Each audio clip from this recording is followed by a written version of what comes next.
Study IQ IAS, अब तैयारी हुई अफोर्डेबल।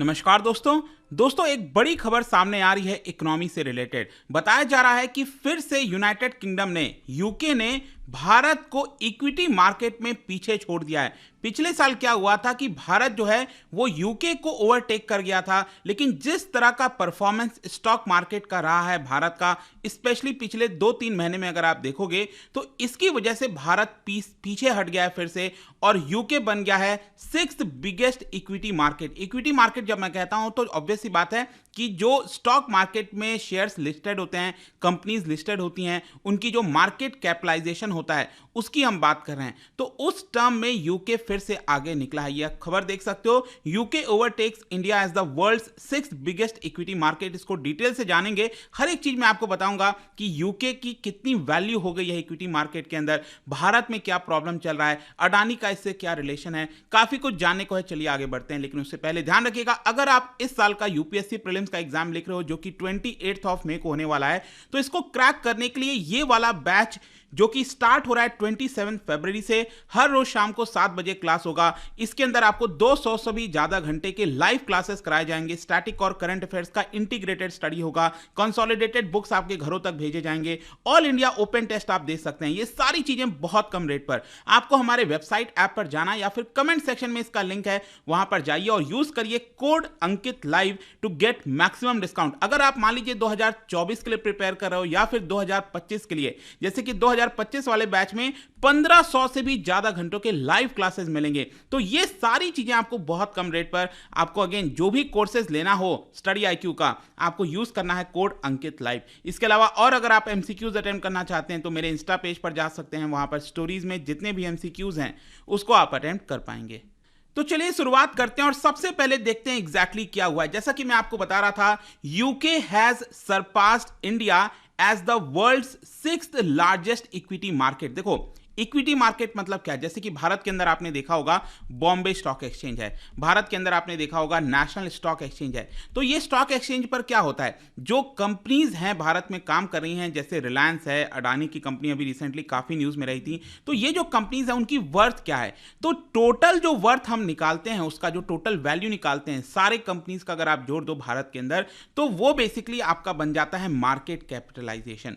तो उसके हिसाब से अगर हम देखें तो पिछले 9 महीने में पहली बार, क्योंकि ये अगर आप ग्राफ देखोगे ना, ये ग्राफ दिखा रहा है, ये जैसे रेड लाइन है नीचे, ये है जीरो वैल्यू, मतलब इसके ऊपर है तो मतलब भारत का ये पॉजिटिव में था। तो पिछले 9 महीने में हम पॉजिटिव में थे। पॉजिटिव मतलब यूके और हमारे में कितना डिफरेंस था। तो आप देख सकते हो पिछले साल सितंबर के महीने में काफी अच्छा खासा डिफरेंस हो गया था, लेकिन अब वापस से आप देखिए ये व्हाइट लाइन नीचे आ रही है, नीचे आ रही है, मतलब हम वापस से अब नीचे आ गए हैं और यूके जो है वो हमें ओवरटेक कर लिया है। और स्पेशली बताया जा रहा है कि लंदन के अंदर, मतलब यूके के अंदर, वहां पर क्या हुआ है कि जो एक्सपोर्ट है, ट्रेडिंग है, उसमें बड़ा उछाल आया है, क्योंकि वहां की जो करेंसी है वो भी डेप्रिशिएट हुई है। आपको पता ही होगा, जब भी किसी देश की करेंसी डेप्रिशिएट होती है तो एक्सपोर्टर्स को काफी फायदा होता है। तो इससे यूके को काफी फायदा हुआ, जिसकी वजह से उनके कंपनीज की वैल्यू बढ़ी। लेकिन दूसरी तरफ भारत में स्पेशली जो अडानी ग्रुप का फॉल हुआ है, इसकी वजह से पूरे मार्केट में एक भूचाल सा आ रखा है, और ये एक मेन कारण है कि हम पीछे हो गए हैं। यहां पर आप देख सकते हो यूके का जो पूरा मार्केट कैपिटलाइजेशन है, जो मैं आपको बता रहा था, टोटल वैल्यू वहां के कंपनीज के स्टॉक की जो वैल्यू है वो है आपका $3.1 ट्रिलियन, और हमारे यहां कितना है? हमारे यहां $3.1 ट्रिलियन से कम है 5.1 बिलियन डॉलर, मतलब कि हम भी लगभग नजदीक हैं, लेकिन जस्ट ये खबर आ रहा है कि हम थोड़ा सा यहां पर अब पीछे हो गए हैं। तो अब हमारे इक्विटी मार्केट को और थोड़ा बेटर परफॉर्म करना पड़ेगा ताकि वापस से हम यूके को ओवरटेक कर सकें। और ये सारी चीजें, ये पहली बार हुआ है मई 29 को, क्योंकि मई 29 आप देख सकते हो हम ओवरटेक कर लिए थे और हम पूरा बने हुए थे पिछले 9 महीने से, लेकिन यहां पर वापस से हम पीछे हो गए हैं। अब अगर हम बात करें भारत और यूके के परफॉर्मेंस की, सबसे पहले यूके के अंदर देखो, वहां की जो इंडेक्स है FTSE का मतलब है financial time stock exchange, financial time stock exchange. जैसे कि भारत के अंदर आपने देखा होगा ना, BSE है, बॉम्बे स्टॉक एक्सचेंज, NSE है, ठीक है। तो इसके अंदर इंडेक्स होते हैं, इंडेक्स जैसे कि आपका सेंसेक्स हो गया, निफ्टी हो गया, ये इंडेक्स होते हैं, राइट। तो यहां पर वैसे ही वहां पर भी इंडेक्स है जिसका नाम है FTSE 350, FTSE 100 हो गया। तो इस तरह की जो इंडेक्स है, वहां के जो इंडेक्स हैं उसमें 5.9% का गेन हुआ है इस साल।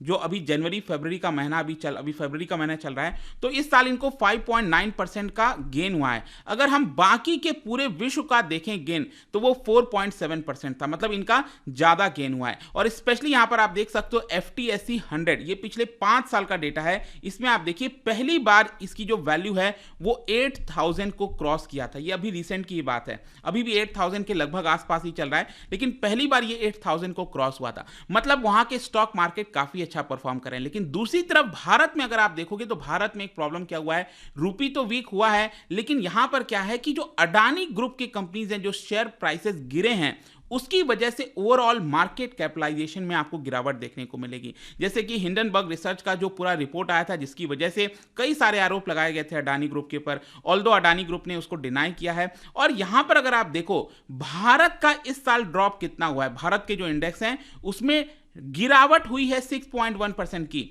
मतलब कि एक तरफ यूके है जहां पर उसकी बढ़ोतरी हो रही है 5.9%, लेकिन दूसरी तरफ भारत में स्टॉक मार्केट की गिरावट हो रही है।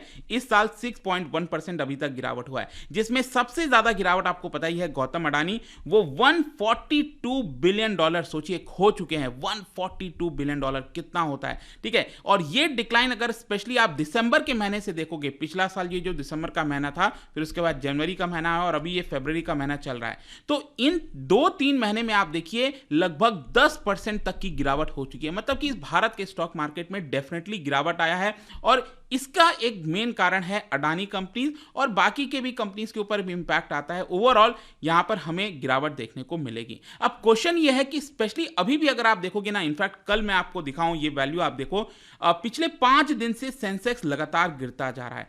तो क्वेश्चन यह है कि आखिरकार भारत की मार्केट, जो इक्विटी मार्केट है, स्टॉक मार्केट, वो फॉल क्यों होते जा रही है। तो यहां पर जैसा कि मैं आपको दिखा रहा था, कल भी यहां पर गिरावट आया था सेंसेक्स के अंदर, निफ्टी के अंदर।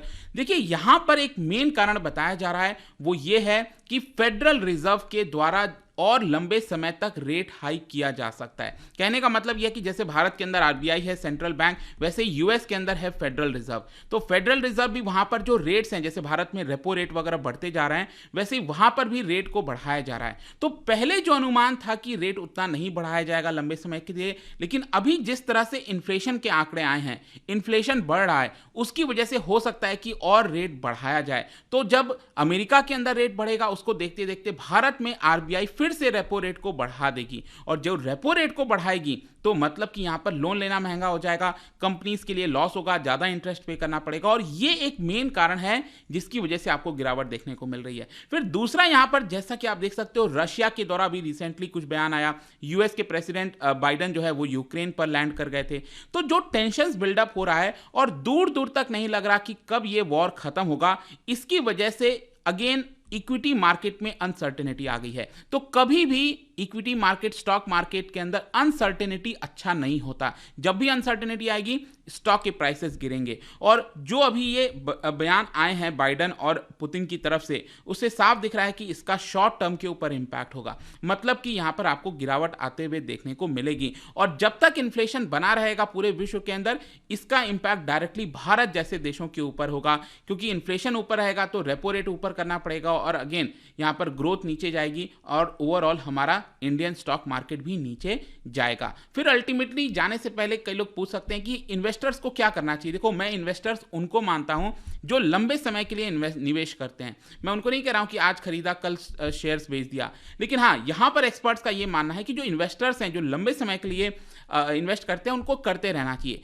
जो शॉर्ट टर्म अभी प्रॉब्लम चल रही है वो गुजर जाएगी, लेकिन उनको इन्वेस्ट करना चाहिए अच्छे स्टॉक में, मतलब बेटर स्टॉक में, जहां पर डूबने के कम चांसेस होते हैं। तो क्या होगा कि अभी ये गिरावट है, लेकिन आगे चलकर वो रिकवर कर जाएंगे, उतने ही तेजी से रिकवर करेंगे, और यहां पर प्रॉफिट देखने को मिल सकता है।